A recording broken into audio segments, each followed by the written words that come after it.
Alhamdulillah alladzi arsala rasulahu bil huda wa dinil haqq liyudhhirahu 'ala dini kullihi wa kafaa billahi shahida. Asyhadu an la ilaha illallah wahdahu la syarika lah wa asyhadu anna Muhammadan 'abduhu wa rasuluhu la nabiyya ba'dah. Allahumma shalli wa sallim wa barik 'ala sayyidina wa ala alihi wa sahbihi ajma'in, amma ba'du. Rabbi shrah li sadri wa yassir li amri wahlul 'uqdatam min lisani yafqahu qawli. Rabbi zidni 'ilma warzuqni fahma bi rahmatika ya arhamar rahimin. Al-mukarramun, para alimin ulama, para asatidzah, para hujjaj, para sepuh, bini sepuh, bapak-bapak, ibu-ibu, jamaah Masjid Al-Muttaqin yang mudah-mudahan senantiasa ada dalam rahmat dan ridha Allah Subhanahu wa ta'ala. Pertama dan paling utama, mari sama-sama kita memanjatkan ungkapan puji syukur kehadirat Allah Subhanahu wa ta'ala yang senantiasa menganugerahkan karunia nikmatnya kepada kita, wabil khusus nikmat iman, nikmat Islam, nikmat sehat walafiat, juga nikmat waktu luang. Semoga seluruh nikmat tersebut bisa kita terus gunakan dalam rangka taat kepada Allah Subhanahu wa ta'ala. Salawat beriring salamnya semoga senantiasa tertuju kepada insan teladan sepanjang zaman yang membawa umatnya minal dhulumati ilan nur, dari zaman yang gelap gulita tanpa keimanan menuju zaman yang terang benderang, yakni zaman Islamiyah. Beliau adalah Rasulullah Sayyidina Muhammad sallallahu alaihi wasallam, juga teruntuk keluarga beliau, para sahabat beliau, para tabi'in, atba'ut tabi'in, dan hingga kita sekalian dianggap sebagai salah satu umatnya dan mendapatkan syafaatul uzma dari beliau di yaumil akhir nanti. Amin ya Allah ya rabbal alamin. Mengawali kesempatan yang berbahagia ini, mari kita bersama-sama membaca suratul Fatihah dengan harapan melalui bacaan suratul Fatihah ini Allah meneguhkan iman Islam kita, mengistiqomahkan kita dalam beribadah dan beramal soleh karena Allah Ta'ala. Juga melalui majelis ilmu ini semoga hasil ilmu yang manfaat dan barokah kita bisa gunakan dalam kehidupan sehari-hari. Yang sedang sakit semoga disembuhkan, yang punya masalah segera diselesaikan, diberikan kesabaran dalam menghadapinya, dimurahkan rezekinya, halalan thayyiban mubarakah.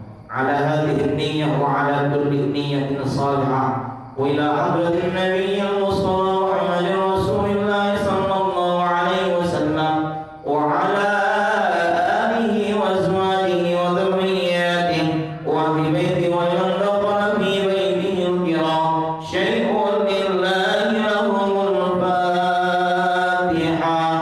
A'udzu billahi minasy syaithanir rajim. Bismillahirrahmanirrahim. Alhamdulillahi rabbil alamin. Ar-Rahmanir Rahim. Maliki yaumiddin. Iyyaka na'budu wa iyyaka nasta'in. Ihdinas siratal mustaqim. Siratal ladzina an'amta 'alaihim ghairil maghdubi 'alaihim waladdallin. Rabbi ighfirli wa liwalidayya amin. Ma'asyiral muslimin wal muslimat rahimakumullah. Pada kesempatan yang berbahagia ini saya berbahagia sekali karena Allah himpun kita dengan iman, dalam ikatan iman, dalam rangka talabul ilmi, hakikatnya liqtiqa imadatillah, mencari keridhaan Allah Ta'ala. Dan adapun pada kesempatan yang berbahagia ini seperti pada kesempatan-kesempatan terdahulu, karena bahasan fikih tafsir sudah ada, maka saya insya Allah menyajikan kitab Nasaihul Ibad yang berisi tentang nasihat-nasihat motivasi kita dalam beribadah. Yang menariknya dalam kitab ini itu disusun berdasarkan poin-poin. Ada bab 2 perkara. Ada bab 3 perkara. Ada bab 4, ada bab 5. Dan itu semua ada dari hadis, ada dari athar sahabat, ada dari qaul, dan ada beberapa keterangan lainnya. Bismillahirrahmanirrahim. Pada kesempatan yang berbahagia ini, judul yang akan kita bahas bersama adalah 5 perkara yang tidak boleh diremehkan. Qala Nabi Muhammad sallallahu alaihi wasallam, man ahana ayadallah khamsatan minan nas khasira khamsatan ay halaka khamsata umur. Di sini disebutkan man ahana ayadallah, barang siapa yang meremehkan khamsatan minan nas, khamsatan 5 perkara, minan nas, Syekh Nawawi menjelaskan minan nas, dari kalangan manusia, khasira khamsatan, maka akan rugi 5 perkara yang lain, ay halaka khamsata umur. Ada 5 perkara kalau kita remehkan maka akan rugi 5 urusan kita. Yang pertama, manistakhaffa bil ulama, barang siapa yang pertama merendahkan atau meremehkan ulama, bi antara ta'zimahum, dengan meninggalkan, dalam arti tidak menghormati, tidak memuliakan beliau-beliau para ulama itu, khasirat din, maka akan rugilah urusan agama kita. Kenapa? Kata Syekh Nawawi di sini dijelaskan, fa innahu ma'dilus syariah. Kenapa akan rugi? Karena para ulama itulah sumber dari ilmu pengetahuan agama kita. Satu. Jadi kalau ada orang yang meremehkan ulama, tidak menghormati ulama, maka akan rugi urusan agamanya. Karena melalui ulama lah kita mendapatkan ilmu. Al-Quran, hadis ada, tapi perlu disajikan, dijelaskan, disampaikan oleh para ulama. Al-ulama'u warathatul anbiya. Ulama itu adalah pewaris para nabi. Ini sebagaimana sabda Nabi, akrimul ulama'a fa innahum warathatul anbiya. Muliakanlah oleh kalian para ulama itu, karena sesungguhnya mereka para ulama itu warathatul anbiya, adalah pewaris para nabi.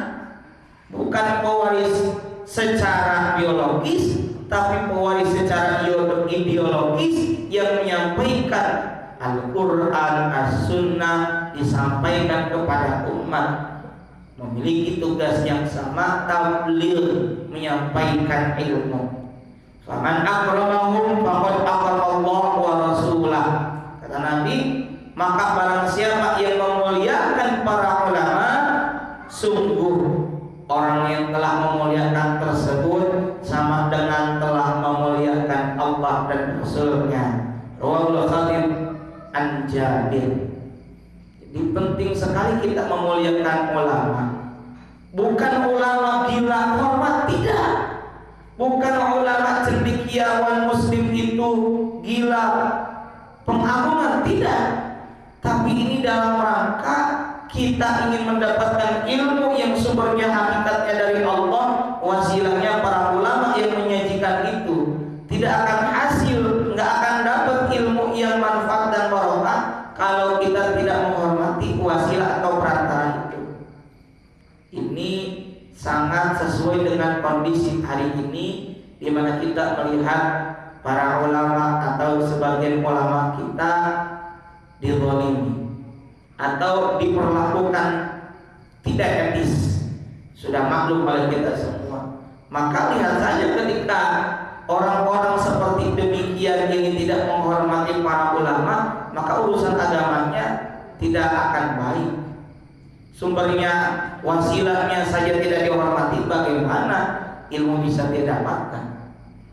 Di antara tanda akhir zaman atau kiamat itu diantaranya dengan dicabutnya ilmu melalui tiadanya alimil ulama.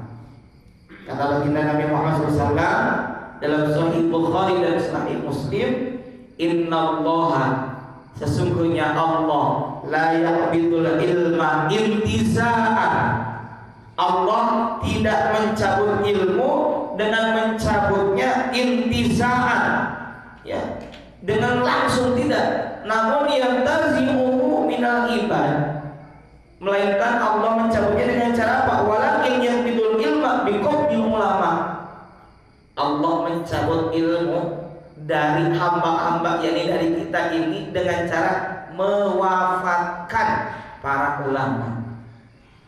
Kalau ulama sudah tidak ada, kemana kita bertanya? Kalau ulama saja dihinakan, bagaimana kita beribadah, mendapatkan ilmu-ilmu tentang agama? Ya. Maka dari itu hati-hati. Tanda akhir zaman itu ilmu dicabut dari seorang hamba, bukan dicabut artinya dihilangkan, melainkan dengan cara diwafatkannya para ulama. Mungkin ini kecenderungan, kemungkinan ditengarai. Kalau para ulama dihinakan, kemudian tidak diakui, terasing, sehingga tidak dikenali oleh orang-orang zaman sekarang, anak-anak generasi kita tidak kenal dengan namanya ulama, itulah akhirnya ulama tidak ada. Tidak ada regenerasi, tidak ada kaderisasi ulama. Sudah tidak ada yang melanjutkan dakwah agama Islam, tidak ada yang menyambungkan estafet mengajarkan syariat Islam. Sudah akhirnya ilmu ini benar-benar tidak ada, sehingga rusaklah dunia ini ketika diurus oleh orang-orang yang tidak ngerti dengan agama. Dagang saja harus pakai ilmu, apalagi kita ibadah. Ya, hati-hati. Yang pertama di sini disebutkan man ahana. Yang pertama, siapa orang yang menghinakan? Yang pertama, man istakhaffa bil ulama khasirat din. Yang pertama, orang yang menghinakan, yang meremehkan, dalam arti tidak menghormati ulama, akan rugi apa? Yang pertama, urusan agamanya. Karena itulah kita harus hormat kepada ulama dalam rangka hormat kepada ilmu, yang ilmu itu sumbernya dari Allah. Yang pertama. Yang kedua, wa man istakhaffa bil umara'i ail muluk. Yang kedua, barang siapa atau orang istakhaffa, yang meremehkan, kan ada najis mukhaffafah ya, mubalaghah najis berat, mukhaffafah najis ringan atau remeh, ya. Ringan itu kan ya meringankan, meremehkan, menyepelekan. Nah, yang kedua, siapa orang yang meremehkan, menyepelekan bil umara'i ail muluk, umara, para pemimpin. Kalau tadi ulama, sekarang umara. Siapa orang yang meremehkan, tidak menganggap atau menyepelekan kepada pemimpin-pemimpin yang ngurusin urusan kita, khasirat dunia, maka akan rugilah urusan dunia. Kita boleh dan harus hormat kepada ulama, tapi bukan berarti akhirnya kita menyepelekan kepentingan atau urusan pemerintahan, tidak. Ya. Kepada ulama tetap harus ta'zim, ta'ziman wa ta'ziman, mengagungkan, memuliakan, tapi juga kepada urusan pemerintah kita harus perhatikan. Jangan mentang-mentang kita ini mentang-mentang Islami melupakan umarah. Tidak. Dulu di zaman kekhalifahan tidak ada pengkotak-kotakan, karena dulu khalifahnya sendiri ngerti agama memang. Tapi kita yakin pula negara ini tidak diurus oleh seorang, tapi diurus secara kolektif atau kolegial. Ada urusan agama yang urus, ada. Kalau salah pun bisa kita benarkan, bisa kita ingatkan. Nah, jangan mentang-mentang kita benci lalu kita meremehkan. Maka di dalam Al-Quran surah An-Nisa ayat 59 Allah Ta'ala berfirman, Bismillahirrahmanirrahim, Ya ayyuhalladzina amanu athi'ullaha wa athi'ur rasul wa ulil amri minkum. Sadaqallahul azim wal ma'na Allahu a'lam bimuradi. Hai orang-orang yang beriman, athi'ullah, taatlah kamu kepada Allah, wa athi'ur rasul, taat kepada Rasul, wa ulil amri minkum, dan taat patuh kepada ulil amri minkum. Para ulama tafsir ada yang menafsirkan ulil amri minkum itu dengan sebutan yang mengurusi urusan kamu. Bisa ulama karena tahu urusan agama, ada juga yang menafsirkan umarah. Tapi intinya ulama dan umarah harus kita patuhi selama taatnya kepada Allah Subhanahu wa Ta'ala.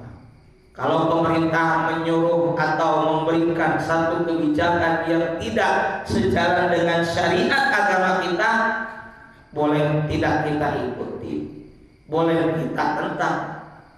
Toh salurannya bisa kita sampaikan ketika kita tidak sesuai, bisa menyampaikan masukan, bisa menyampaikan kritik atau saran. Karena la ta'ata fi maksiatillah, enggak ada tuh ketaatan dalam rangka maksiat kepada Allah. Sama suami nyuruh kepada ibu misalnya sebagai istri untuk melakukan kemaksiatan, tapi jangan bu, jangan.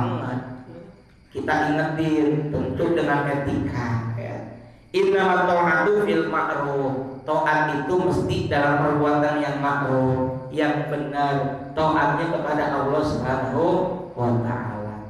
Jadi kalau kita lihat hari ini pemerintah nggak benar, ya sampaikan nggak benar. Ya, ada salurannya, sampaikan.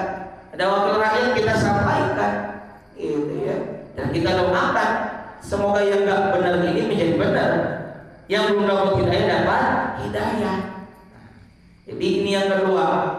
Pemerintah juga jangan kita remehkan, harus kita perhatikan. Makanya kita pilihlah pemimpin yang sejalan dengan agama kita, yang seiman tentunya, itu harga mati ya.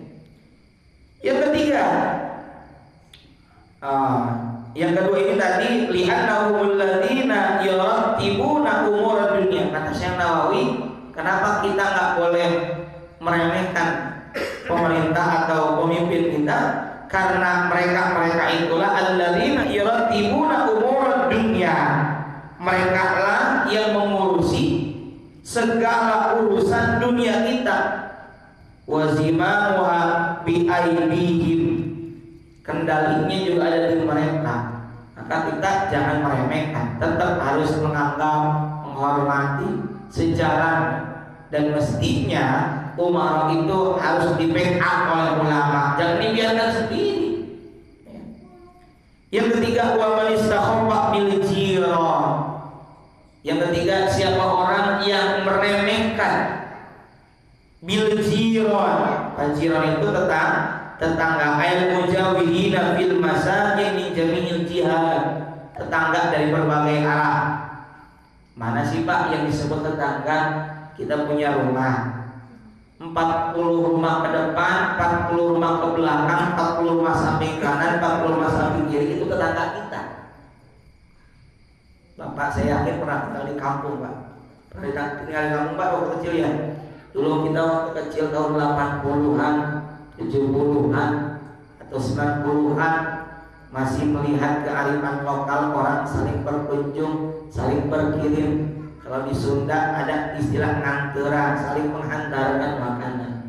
Baik itu mau hajatan, mau tasyakuran, akikahan, mau lebaran, ya.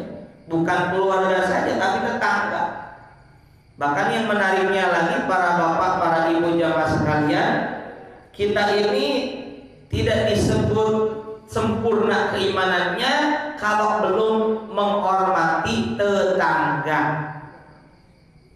Bahkan kalau kita membuat satu masakan, misalnya sop atau apa yang berkuah, sop, soto dan sejenisnya, maka kata Nabi apa? Hendaknya memperbanyak kuahnya. Jadi ibu-ibu kalau masak banyakin kuahnya meskipun daging sedikit. Kenapa? Supaya kita bisa nganterin. Kenapa? Karena baunya kecium tuh, ya. Jadi kita ngasih apa? Ngasih apa sih? Kalau korban itu dikasih apa biasanya, Pak? Kalau kita kecelakaan, korban itu dikasih apa sih? Uang apa itu namanya? Kompensasi. Ya, tetangga kita ikut nyium. Padahal tetangga kita ini lapar, nggak punya apa-apa, hanya dapat uang masakan kita doang. Aduh, PHP banget ini. Maka kita anterin. Ini tetangga. Dan tetangga itu, Pak, mohon maaf, tidak sekedar muslim tapi non muslim.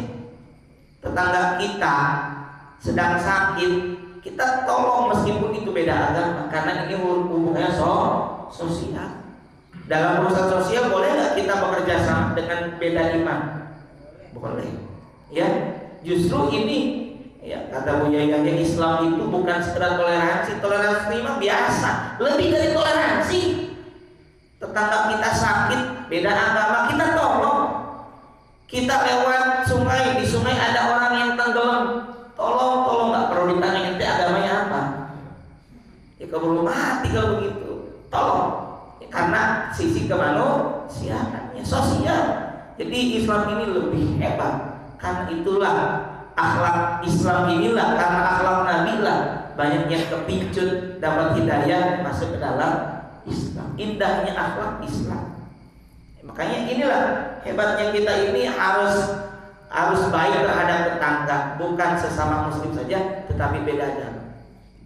Kalau urusan akidah beda lagi. Lakum dinukum waliyadi, bagimu agamamu, bagi kami adalah agama kami. Ya. Nah, ma'asyiral muslimin wa sunnatul mu'minin rahimakumullah. Karena itulah kita ini jangan menyepelekan masalah tetangga. Tetangga ini kalau kita waktu kecil belum ada yang namanya komplek. Kalau tadi contohnya ini hantar-hantaran. Dulu ketika kita waktu kecil, karena jauh dari orang tua, jauh dari mertua, kalau nitip kunci ke siapa? Tetangga. Ibu mau ngelahirin, yang datang duluan siapa? Tetangga atau keluarga kita yang dijawab? Tetangga yang nolongin kita. Makanya mesti kita hormati tetangga kita. Bahkan nih, adab-adabannya, beberapa ulama menyampaikan adab-adaban, ini etika saja. Saat kita mau meninggikan rumah dalam arti renovasi, meningkatkan rumah menjadi naik ke lantai 2, maka baiknya adalah kita izin dulu kepada kanan dan kiri rumah kita, tetangga kita. Kenapa? Karena pasti cahaya mataharinya akan terkurangi. Betul apa betul? Padahal semuanya berhak mendapatkan cahaya matahari. Yang lebihnya lagi tentu akan terkena gangguan suara saat bekerja, kena debu, kena gangguan lain dan itu, ada kendaraan material parkir. Maka kita tidak boleh ego, biarin rumah-rumah saya sendiri, nggak bisa begitu. Kalau kita mati, siapa yang mau bantu? Yang akan takziah siapa? Maka dari itu tetangga harus kita hormati, harus kita muliakan. Rasulullah SAW bersabda dalam surat At-Tirmidzi yang merupakan hadis sahih, khairul ashabi indallahi ta'ala, teman yang terbaik di sisi Allah Subhanahu wa ta'ala, berarti ini baik nih ya. Khairuhum li sahibihi, adalah mereka yang terbaik dalam berinteraksi dengan temannya. Teman kita dalam bersosialisasi adalah tetangga. Makanya ada rukun tetangga yang merukunkan antar tetangga. Wa khairul jiran indallahi ta'ala khairuhum li jarihi. Sedangkan tetangga yang terbaik menurut Allah adalah tetangga yang baik dalam berinteraksi dengan sesama tetangganya. Maka dari itu pesan kami, gunakanlah akhlak Islam dalam bergaul dengan sesama tetangga, karena itulah yang akan menjadi wasilah hidayah untuk saudara-saudara kita. Itulah yang ketiga, man istahaba bil jiran khasirul manafi'a. Yang meremehkan tetangga maka akan rugi al manafi'a. Manafi itu manfaat-manfaatnya, air khairatil lati yutawassalu biha ilal matlub. Ya, kalau kita meremehkan tetangga akan rugi manfaat-manfaat, yakni kebaikan-kebaikan yang kita butuhkan. Banyak kan kita kebutuhan terhadap tetangga.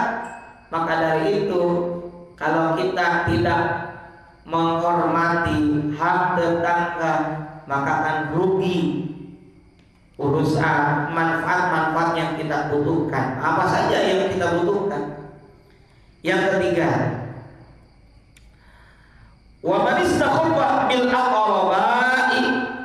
Siapa orang yang meremehkan al-aqraba, apa kerabat, ya, minal arham, dari hubungan rahim, yakni ada jalur silaturahim atau ada jalur apa itu?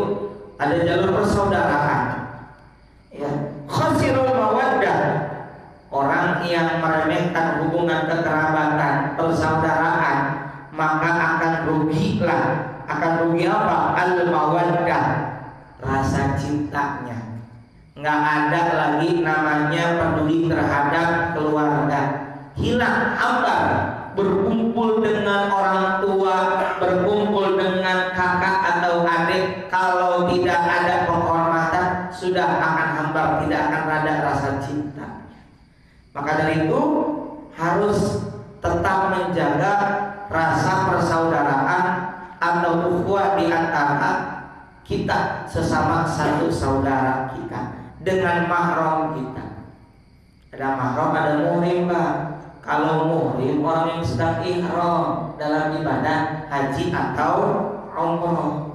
Kalau mahram orang yang haram dinikah, seperti kita dengan ibu kita, kita laki-laki dengan ibu kita. Kalau ibu perempuan dengan bapak kita, dengan anak kita yang laki-laki atau beda kelamin, dengan keponakan kita, itu namanya mahram.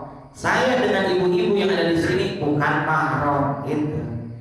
Gara-gara nonton televisi, ngajinya di TV, yang didengar dari sinetron, di sinetron disebutnya bukan muhrim, terus aja disebut bukan muhrim. Padahal salah dalam penggunaan istilah. Kalau muhrim itu orang yang sedang ihram. Kalau mahram orang yang haram dinikah. Ya, jangan salah menggunakan istilah. Kembali. Jadi kita harus menjaga kekerabatan itu. Bahkan sebenarnya silman koto'aka, hadis silman koto'aka, sambunglah ikatan silaturahim. Ini adalah menyambung ikatan kekerabatan yang ada kaitannya dengan darah. Silman koto'aka, sambunglah hubungan yang sempat terputus. Bapak punya adik jauh banget di Papua, sudah lama tidak ketemu, maka sambung dengan cara telepon, dengan cara saling berkunjung. Sekarang banyak sekali caranya, mudah sekali dengan adanya media informasi dan teknologi. Sambung, ya. Karena berbuat baik kepada kerabat ini sebagaimana difirmankan oleh Allah Subhanahu wa taala dalam surah An-Nahl ayat 90. Bismillahirrahmanirrahim. Innallaha ya'muru bil 'adli wal ihsani wa ita'i dzil qurba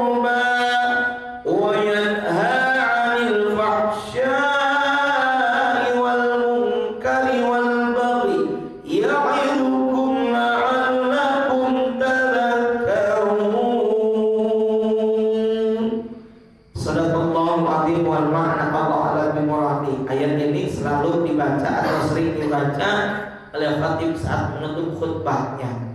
Karena dulu banyak para khatib di zaman kekhalifahan pasca Khulafaur Rasyidin yang menjelek-jelekkan ya tokoh tertentu dalam khutbah, lalu digantilah dengan mengutip ayat ini, innallaha ya'muru bil adli wal ihsan. Sesungguhnya Allah yang memerintahkan kita ini ya, untuk kepada kita bil adli, untuk berbuat adil, wal ihsan, dan berbuat ihsan. Adil dan ihsan di sini Pak ada bedanya. Kalau Bapak diberi makanan misalnya pisang 1 tandan, lalu besoknya Bapak balas lagi dengan pisang 1 tandan, membalas kebaikan dengan setimpal, namanya adil. Tapi kalau Bapak kemarin dikasih pisang 1 tandan, sekarang Bapak membalas dengan pansel buah yang lengkap, itu namanya ihsan, membalas kebaikan dengan lebih. Ya, ini yang sulit Pak ya. Balikin nama, kemarin juga dia kondangan cuma 200.000 amplopnya, udah balikin aja 200.000. Kadang kita kadang bilang begitu ya. Nah, itu baru adil ya. Wa ita'il qurba, ini nih. Dan berbuat kebajikan atau memberikan bantuan kepada siapa? Fil qurba, kerabat kita, orang yang terdekat. Bahkan dalam ayat lain itu kita ini berbuat baik atau kalau mau berzakat kepada du'afa yang terdekat, yang ada kaitannya kerabat dengan kita. Kalau kita kan zakat itu Pak kepada orang yang bukan tanggungan kita. Zakat fitrah contoh, ibu kita tanggungan kita bukan Pak? Tanggungan ya, harus tinggalkan kita. Anak kita tanggungan kita bukan? Istri kita tanggungan kita? Kita tidak boleh berzakat kepada yang jadi tanggungan kita. Tapi kalau kita berzakat kepada kerabat kita, ya ada garis kerabat dengan sepupu kita, dia ini termasuk salah satu dari 8 golongan, misalnya miskin banget, kita boleh berzakat kepada mereka. Cuma mungkin lebih kembali kepada etika. Masa iya saya zakat sama saudara, malu dong apa kata orang. Udah dah, saya mah ngasih aja hadiah sedekah buat dia, zakat mah ke orang lain buat jaga perasaan, itu bagus. Tapi yang jelas zakat itu kepada 8 asnaf yang bukan menjadi tanggungan kita. Ya, makanya kerabat harus kita perhatikan. Jangan sampai kita baik kepada orang lain, tapi kepada kerabat kita langkahin, tak baik. Ya. Kita sedekah kepada dekat-dekat di sini karena kita di komplek. Sedangkan kita di Jawa punya saudara, punya adik kita sedang usaha. Itu juga harus diperhatikan. Bagusnya dua-duanya. Yang di sini kita tetap saudara. Di jauh sana kita punya saudara adik misalnya, kakak misalnya, kita juga harus perhatikan. Kayak di sini wa ita'il qurba, beri bantuan kepada karib kerabat kita. Termasuk juga kita ini harus berbuat baik kepada keluarga kita. Maka yang kelima, wa man istakhaffa bi ahlihi. Yang kelima, siapa orang yang meremehkan bi ahlihi terhadap keluarga inti. Kalau tadi kerabat, om, paman, tua, ya, sepupu dan lain. Kalau ini bi ahli terhadap keluarga inti. Siapa orang yang meremehkan terhadap keluarganya, saya meremehkan istri, saya meremehkan anak misalnya, saya meremehkan ibu kita misalnya. Ayat saja tahu di sini tegaskan, yakni meremehkan pasangannya, istri atau suami, khasirati bal ma'isyati. Ayat ladzal maqsabil ladzi ya'isu bisababihi. Kalau orang meremehkan keluarganya, maka akan rugi kemanisan hidupnya, nggak akan terasa manis, hambar, nggak ada rasa cinta. Maka istri hormati suami, suami hormati istri, satu sama lain harus saling menghormati, menghargai. Saya kurang sepakat Pak kalau katanya ada pepatah di balik suksesnya seorang suami ada istri yang hebat. Bukan di balik dong. Kalau di balik berarti istri ada di belakang. Kalau bagi saya di samping suksesnya suami ada istri yang hebat. Sebab perempuan itu, Sayyidatuna Hawa itu diciptakan dari tulang rusuknya Nabi Adam. Tulang rusuk itu bukan di atas yang lantas menginjak-injak kepala yakni kaum lelaki. Tulang iga atau tulang rusuk bukan di bawah yang akhirnya diinjak-injak oleh para suami, tapi tulang rusuk itu adanya di samping, maka beriringan. Karena itulah istri ada di samping suami. Makanya Pak, kalau barang istri pegang terus tangannya. Selain romantis juga ekonomis kalau ke pasar biar nggak kemana-mana. Ya. Nah maka itu jaga tuh ya keharmonisan dengan rumah tangga kita. Bahkan kalau saya boleh kasih sedikit, istri itu ada suami ada istri. Suami itu mesti syaja'ah, berani berkorban, berani bertanggung jawab, berani cari nafkah. Uswah, teladan. Jadi suami mesti jadi teladan. Nyuruh anaknya sholat, lah bapaknya masih main catur, ya. Apalagi SUA, amanah. Jadi seorang suami mesti amanah, terpercaya. Kata ibu, kata istri ngasih pantun, Papa, aku mau ke Sukabumi kalau lewat Tajur. Aku mau punya suami kalau suaminya jujur. Betul nggak Bu? Ya, jujur ya, amanah. Ya, apa lagi?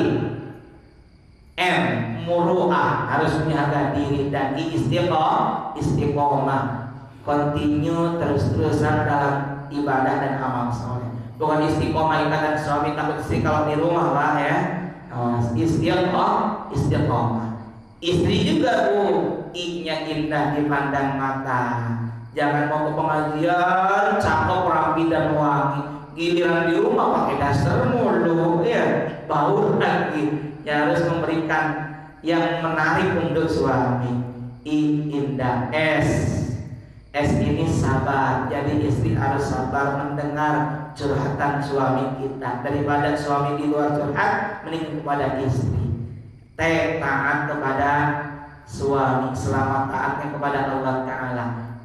Ramah dan penuh rahmah. Dan I-nya adalah istiqomah. Karena itulah kita ini di poin yang kelima kata Allah Ta'ala dalam surah An-Nisa 19, wa'ashiruhunna bil ma'ruf, dan bergaullah dengan mereka, yakni dengan para istri, dengan pergaulan yang baik. Hebatnya Al-Quran Pak, menyajikan tentang hubungan suami istri tidak vulgar tapi dengan rapi, apik dan santun. Misalnya dalam surah Al-Baqarah ayat 187, ketika malam Ramadan awalnya nggak boleh hubungan suami istri, lalu dihalalkan uhilla lakum lailatas siyami rafatu ila nisaikum. Hunna, para istri itu libasul lakum, ibarat pakaian untukmu. Berarti apa? Pakaian harus menghangatkan, pakaian harus menutupi aib suami. Dalam ayat lain Al-Quran juga menyebut nisa'ukum harthul lakum, istri-istrimu adalah ibarat ladang. Ya. Faktu hartakum annasitum, maka silakan bercocok tanamlah kamu dengan istrimu dari mana saja. Ini banyak sekali makna dari kiasan ini karena maknanya konotatif, majaz. Dimana kalau namanya tanaman gak akan hasil tanaman yang subur kalau tidak apa?